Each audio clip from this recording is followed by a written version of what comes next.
SIR চালু হতে না হতে কোচবিহারে অভিযোগ উঠেছে ভোটার লিস্টের নাম নেই একই অঞ্চলের প্রায় অর্ধেকেরও বেশি মানুষের। ঘটনাটি ঘটেছে কোচবিহার 2 নম্বর ব্লকের খাপাইডাঙ্গা অঞ্চলে। আর এমনই চাঞ্চল্যকর অভিযোগ তুলে কোচবিহার জেলা শাসক দপ্তরে হাজির হয় অঞ্চলের মানুষ। তাদের অভিযোগ, এই ঘটনার পিছনে রীতিমতো বিরোধী দলের চক্রান্ত রয়েছে।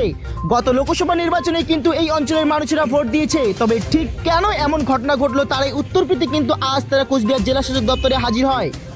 আমরা অত্যন্ত উদ্বেগের সঙ্গে জানাচ্ছি যে খাপাইডাঙ্গা গ্রাম পঞ্চায়েত এলাকায় বিশেষ করে এই 2 নম্বর বুথ নাটাবাড়ি বিধানসভা কেন্দ্রের সাথে অন্তর্ভুক্ত ছিল। 2002 সালে সেটা যখন ভোটার তালিকা ওখানে ছিল তখন ছিল প্রায় 770 জনের মতো।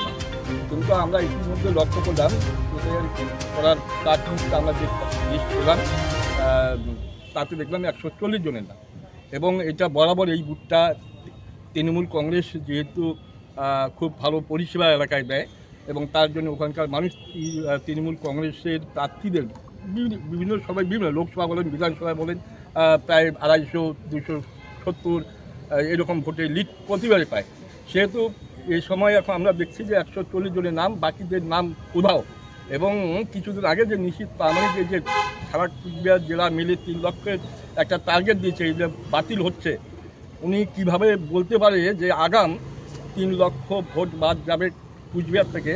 তার মানে এটা একটা মানে উৎকৃষ্ট একটা উদাহরণ যে এখানে এই পদ্ধতির মধ্য দিয়ে বাদ দেওয়ার একটা প্রক্রিয়া শুরু করেছে বিজেপি নির্বাচন কমিশনের মাধ্যমে।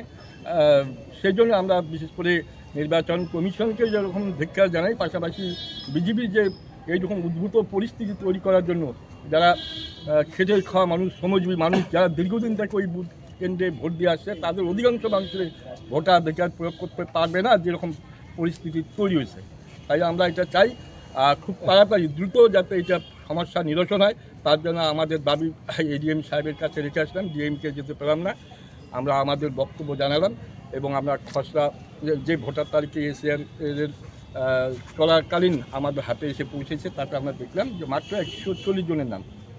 অতএব এটা যাতে তাড়াতাড়ি উনি যাতে একটা ভালো পদক্ষেপ গ্রহণ করে এডিএম সাহেব, ডিএম মারফত যাতে সিও সাহেবকে বলে ঠলে এদের নাম যাতে অন্তর্ভুক্তি হয়, যাতে এদের হয়রান হতে না হয়, সেই দিক দিয়ে লক্ষ্য রাখার জন্য আমরা বললাম। আচ্ছা, এতগুলো নাম বাদ গেল মানে একবারে দেখছেন, এই কেমন কি মনে করছেন? তো না, এটা আমরা মনে করছি একদম এটা একদম মানে কি বলি, এটা পরিকল্পিত।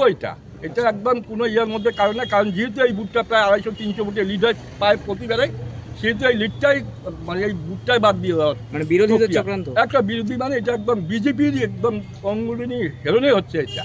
বলছি বিগত দিনে তো কয়েকদিন আগে লোকসভা নির্বাচন হয়ে গেছে, তখন কি ঠিক ছিল? হ্যাঁ, তখন ভোট আমরা এরা ভোট ছিল, হ্যাঁ সেই লিস্ট তো আসছেই, আপলোড হচ্ছে না, আপলোডে পাওয়া যাচ্ছে না সেই নামগুলো, কিন্তু লিস্ট আছে, পূর্ণাঙ্গ লিস্টে। এবং অধিকাংশ মানুষ এখানে যারা আসছে তারা এই সমস্যার সম্মুখীন। যারা আসছে অনেকে আসছে, অনেকে আসতেছে এখনো, এই যে আসতেছে লোকজন এখনো আসতেছে, আসবে আরো।